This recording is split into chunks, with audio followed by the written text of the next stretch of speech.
Hi, it's V. Before we begin tonight's episode, dear listeners, let's talk about mental health. Getting a good night's sleep puts you in the right frame of mind to deal with life's challenges. But what about if your challenges are impacting your ability to enjoy your life? I've gone to see a counselor at times when I needed someone to talk to. The biggest challenge to going is the going part. I'm busy, and it's hard to make the time for a regular appointment, especially if I'm already struggling to deal with the basics. This is where BetterHelp Online Counseling comes in. Connect with your professional counselor in a safe and private online environment. Get help right from your bed. Snoozecast listeners get 10% off your first month with discount code SNOOZECAST. And if you sign up through our link, you're also helping support the hard work that goes into making our show. So why not get started tonight? Press pause or make a reminder to check it out tomorrow. Go to betterhelp.com/snoozecast. Simply fill out a questionnaire to help them assess your needs and get matched with a counselor you'll love. That's betterhelp.com/snoozecast.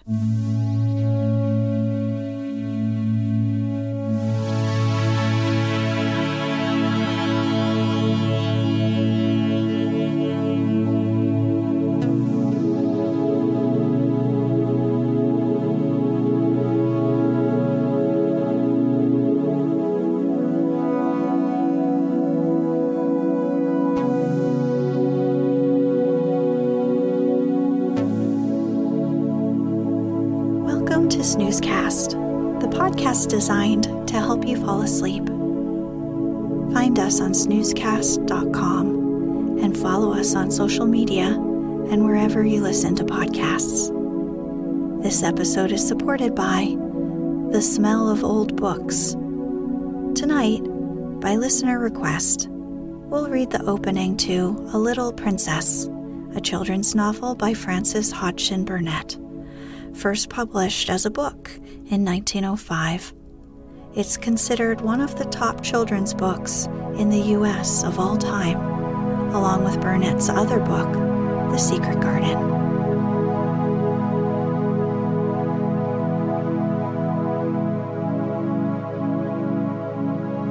Let's get cozy. Close your eyes. Relax your body into the softness of your bed.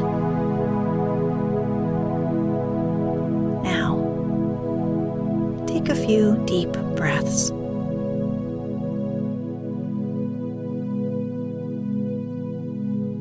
A Little Princess. 1. Sarah. Once on a dark winter's day, when the yellow fog hung so thick and heavy in the streets of London that the lamps were lighted and the shop windows blazed with gas as they do at night, an odd-looking little girl sat in a cab with her father and was driven rather slowly through the big thoroughfares. She sat with her feet tucked under her and leaned against her father, who held her in his arm, as she stared out of the window at the passing people with a queer, old-fashioned thoughtfulness in her big eyes. She was such a little girl that one did not expect to see such a look on her small face. It would have been an old look for a child of 12, and Sarah Crewe was only 7.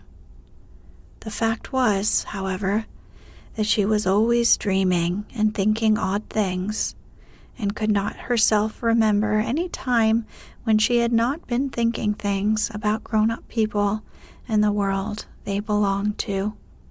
She felt as if she had lived a long, long time. At this moment, she was remembering the voyage she had just made from Bombay with her father, Captain Crewe. She was thinking of the big ship, of the Lascars passing silently to and fro on it, of the children playing about on the hot deck, and of some young officers' wives who used to try to make her talk to them and laugh at the things she said. Principally, she was thinking of what a queer thing it was that at one time one was in India in the blazing sun, and then in the middle of the ocean, and then driving in a strange vehicle through strange streets where the day was as dark as the night. She found this so puzzling that she moved closer to her father. "Papa," she said in a low, mysterious little voice, which was almost a whisper. "Papa." "What is it, darling?" Captain Crewe answered, holding her closer and looking down into her face. "What is Sarah thinking of?" "Is this the place?" Sarah whispered, cuddling still closer to him. "Is it, Papa?" "Yes, little Sarah, it is. We have reached it at last." And though she was only 7 years old, she knew that he felt sad when he said it. It seemed to her many years since he had begun to prepare her mind for the place, as she always called it. Her mother had died when she was born, so she had never known or missed her. Her young, handsome, rich, petting father seemed to be the only relation she had in the world. They had always played together and been fond of each other. She only knew he was rich because she had heard people say so when they thought she was not listening. And she had also heard them say that when she grew up she would be rich too. She did not know all that being rich meant. She had always lived in a beautiful bungalow and had been used to seeing many servants who made salams to her and called her Missy Sahib and gave her her own way in everything. She had had toys and pets and an ayah who worshipped her, and she had gradually learned that people who were rich had these things. That, however, was all she knew about it. During her short life, only one thing had troubled her, and that thing was the place she was to be taken to someday. The climate of India was very bad for children, and as soon as possible they were sent away from it, generally to England and to school. She had seen other children go away and had heard their fathers and mothers talk about the letters they received from them. She had known that she would be obliged to go also, and though sometimes her father's stories of the voyage and the new country had attracted her, she had been troubled by the thought that he could not stay with her. "Couldn't you go to that place with me, Papa?" she had asked when she was 5 years old. "Couldn't you go to school too? I'd help you with your lessons." "But you will not have to stay for a very long time, little Sarah," he had always said. "You will go to a nice house where there will be a lot of other little girls, and you will play together, and I will send you plenty of books, and you will grow so fast that it will seem scarcely a year before you are big enough and clever enough to come back and take care of Papa." She had liked to think of that, to keep the house for her father, to ride with him and sit at the head of his table when he had dinner parties, to talk to him and read him books. That would be what she would like most in the world. And if one must go away to the place in England to attain it, she must make up her mind to go. She did not care very much for other little girls, but if she had plenty of books, she could console herself. She liked books more than anything else, and was, in fact, always inventing stories of beautiful things and telling them to herself. Sometimes she had told them to her father, and he had liked them as much as she did. "Well, Papa," she said softly, "if we are here, I suppose we must be resigned." He laughed at her old-fashioned speech and kissed her. He was really not at all resigned himself, though he knew he must keep that a secret. His quaint little Sarah had been a great companion to him, and he felt he should be a lonely fellow when, on his return to India, he went into his bungalow knowing he need not expect to see the small figure in its white frock come forward to meet him. So he held her very close in his arms as the cab rolled into the big, dull square in which stood the house, which was their destination. It was a big, dull brick house, exactly like all the others in a row, but that on the front there shone a brass plate on which was engraved in black letters, "Miss Minchin, Select Seminary for Young Ladies." "Here we are, Sarah," said Captain Crewe, making his voice sound as cheerful as possible. Then he lifted her out of the cab, and they mounted the steps and rang the bell. Sarah often thought afterward that the house was somehow exactly like Miss Minchin. It was respectable and well furnished, but everything in it was ugly, and the very armchairs seemed to have hard bones in them. In the hall, everything was hard and polished. Even the red cheeks of the moon vase on the tall clock in the corner had a severe, varnished look. The drawing room into which they were ushered was covered by a carpet with a square pattern on it. The chairs were square, and a very marble timepiece stood upon the heavy marble mantel. As she sat down in one of the stiff mahogany chairs, Sarah cast one of her quick looks about her. "I don't like it, Papa," she said, "but then I dare say soldiers, even brave ones, don't really like going into battle." Captain Crewe laughed outright at this. He was young and full of fun, and he never tired of hearing Sarah's queer speeches. "Oh, little Sarah," he said, "what shall I do when I have no one to say solemn things to me? No one else is as solemn as you are." "But why do solemn things make you laugh so?" inquired Sarah. "Because you are such fun when you say them," he answered, laughing still more. And then suddenly he swept her into his arms and kissed her very hard, stopping laughing all at once and looking almost as if tears had come into his eyes. It was just then that Miss Minchin entered the room. She was very like her house, Sarah felt, tall and dull and respectable and ugly.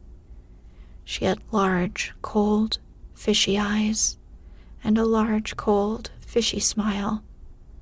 It spread itself into a very large smile when she saw Sarah and Captain Crewe. She had heard a great many desirable things of the young soldier from the lady who had recommended her school to him. Among other things, she had heard that he was a rich father who was willing to spend a great deal of money on his little daughter. "It will be a great privilege to have charge of such a beautiful and promising child, Captain Crewe," she said, taking Sarah's hand and stroking it. "Lady Meredith has told me of her unusual cleverness. A clever child is a great treasure in an establishment like mine." Sarah stood quietly with her eyes fixed upon Miss Minchin's face. She was thinking something odd, as usual. Why does she say I'm a beautiful child? She was thinking. I am not beautiful at all. Colonel Grange's little girl, Isabel, is beautiful. She has dimples and rose-colored cheeks, and long hair the color of gold. I have short black hair and green eyes, besides which I'm a thin child and not fair in the least. I am one of the ugliest children I ever saw.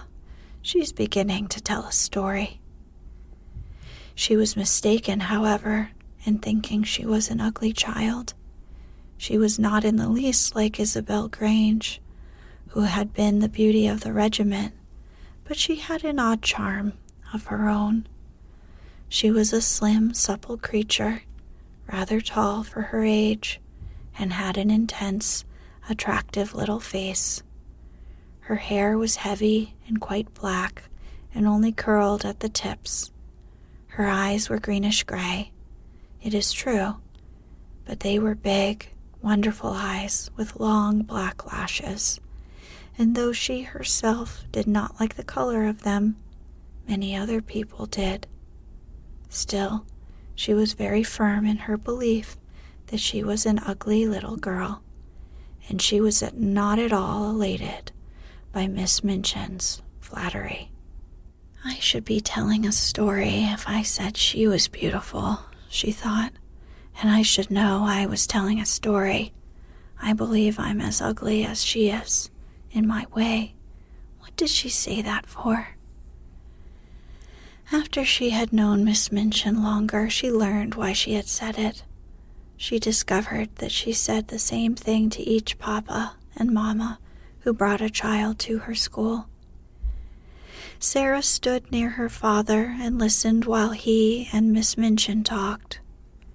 She had been brought to the seminary because Lady Meredith's 2 little girls had been educated there, and Captain Crewe had a great respect for Lady Meredith's experience.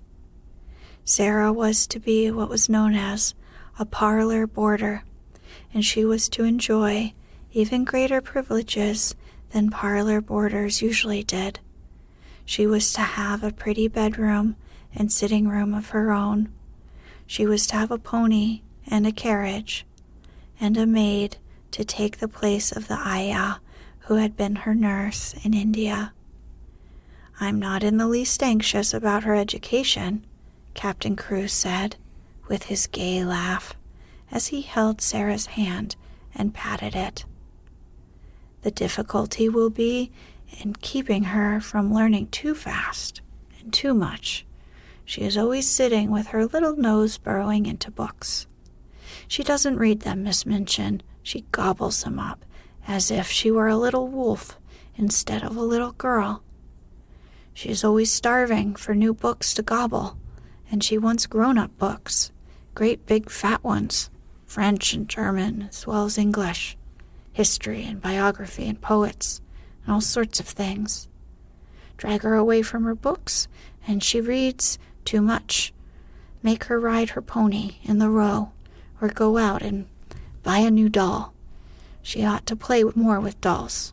Papa, said Sarah, you see, if I went out and bought a new doll every few days, I should have more of them than I can be fond of. Dolls ought to be intimate friends. Emily is going to be my intimate friend.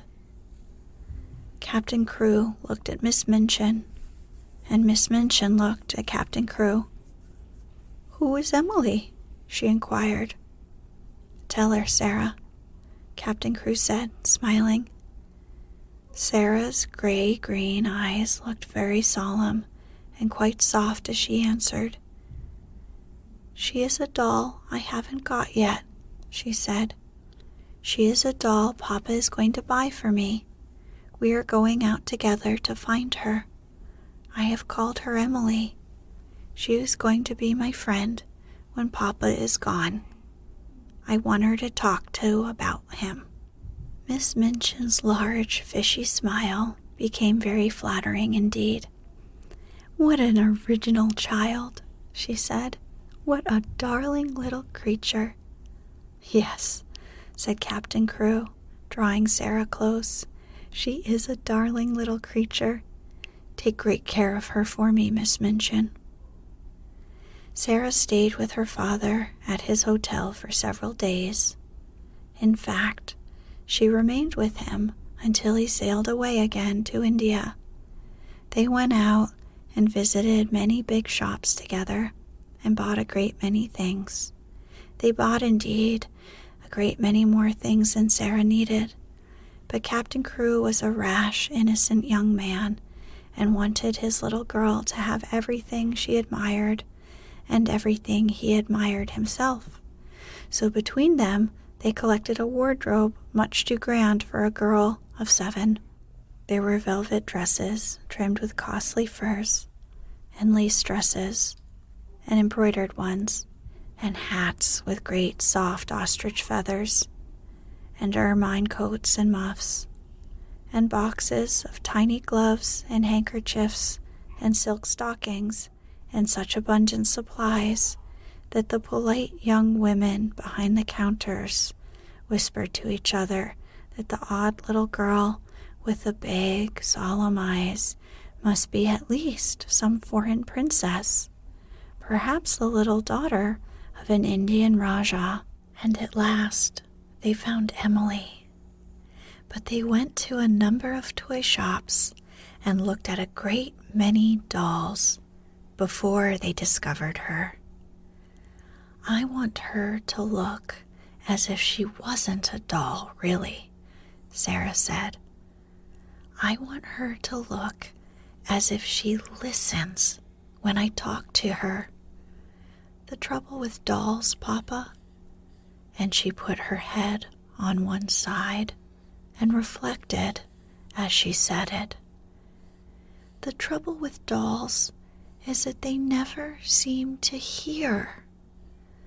So they looked at big ones and little ones, at dolls with black eyes and dolls with blue, at dolls with brown curls and dolls with golden braids, dolls dressed and dolls undressed.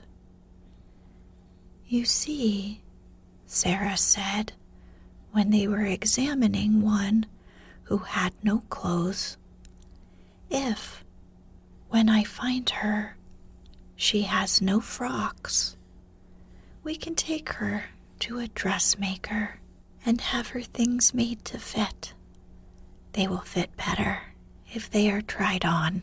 After a number of disappointments, they walked and looked in to shop windows and let the cab follow them. They had passed 2 or 3 places without ever going in when, as they were approaching a shop, which was not really a very large one, Sarah suddenly started and clutched her father's arm.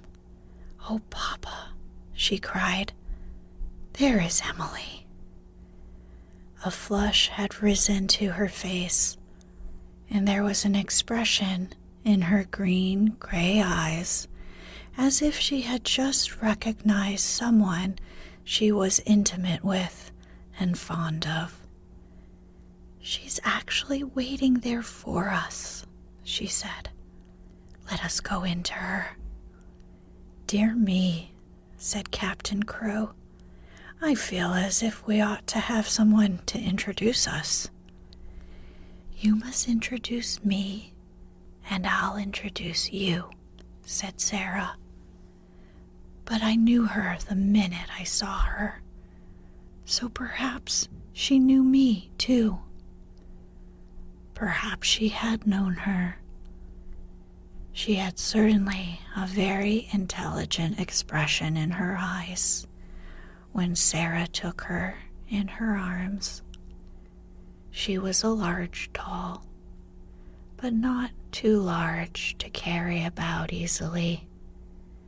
She had naturally curling golden brown hair, which hung like a mantle about her, and her eyes were a deep, clear, gray blue with soft, thick eyelashes, which were real eyelashes and not mere painted lines. "Of course," said Sarah, looking into her face as she held her on her knee. "Of course, Papa, this is Emily." So Emily was bought and actually taken to a children's outfitter's shop and measured for a wardrobe as grand as Sarah's own. She had lace frocks, too, and velvet and muslin ones, and hats and coats, and beautiful lace-trimmed underclothes, and gloves, and handkerchiefs, and furs. "I should like her always to look as if she was a child with a good mother," said Sarah. "I'm her mother, though I am going to make a companion of her." Captain Crewe would really have enjoyed the shopping tremendously, but that a sad thought kept tugging at his heart. This all meant that he was going to be separated from his beloved, quaint little comrade. He got out of his bed in the middle of that night and went and stood looking down at Sarah, who lay asleep with Emily in her arms. Her black hair was spread out on the pillow, and Emily's golden brown hair mingled with it. Both of them had lace-ruffled nightgowns, and both had long eyelashes, which lay and curled up on their cheeks. Emily looked so like a real child that Captain Crewe felt glad she was there. He drew a big sigh and pulled his mustache with a boyish expression. "Hey-ho, little Sarah," he said to himself. "I don't believe you know how much your daddy'll miss you." The next day, he took her to Miss Minchin's and left her there. He was to sail away the next morning. He explained to Miss Minchin that his solicitors, Messrs. Barrow and Skipworth, had charge of his affairs in England and would give her any advice she wanted, and that they would pay the bills she sent in for Sarah's expenses. He would write to Sarah twice a week, and she was to be given every pleasure she asked for. "She is a sensible little thing, and she never wants anything it isn't safe to give her," he said. Then he went with Sarah into her little sitting room, and they bade each other goodbye. Sarah sat on his knee and held the lapels of his coat in her small hands and looked long and hard at his face. "Are you learning me by heart, little Sarah?" he said, stroking her hair. "No," she answered. "I know you by heart. You are inside my heart." And they put their arms round each other and kissed as if they would never let each other go. When the cab drove away from the door, Sarah was sitting on the floor of her sitting room with her hands under her chin and her eyes following it until it had turned the corner of the square. Emily was sitting by her, and she looked after it too.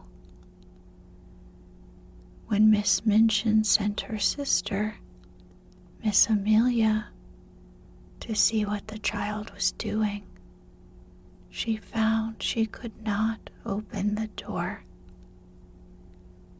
"I have locked it," said a queer, polite little voice from inside. "I want to be quite by myself, if you please." Miss Amelia was fat and dumpy, and stood very much in awe of her sister. She was really the better-natured person of the two, but she never disobeyed Miss Minchin. She went downstairs again, looking almost alarmed. "I never saw such a funny, old-fashioned child, sister," she said. "She has locked herself in, and she is not making the least particle of noise. It is much better than if she kicked and screamed, as some of them do," Miss Minchin answered. "I expected that a child, as much spoiled as she is, would set the whole house in an uproar. If ever a child was given her own way in everything, she is." "I've been opening her trunks and putting her things away," said Miss Amelia. "I never saw anything like them. Sable and ermine on her coats, and her Valenciennes lace on her underclothing. You have seen some of her clothes. What do you think of them?" "I think they're perfectly ridiculous," replied Miss Minchin sharply. "But they will look very well at the head of the line when we take the school children to church on Sunday. She has been provided for as if she were a little princess." And upstairs, in the locked room, Sarah and Emily sat on the floor and stared at the corner round which the cab had disappeared, while Captain Crewe looked backward, waving and kissing his hand, as if he could not bear to stop.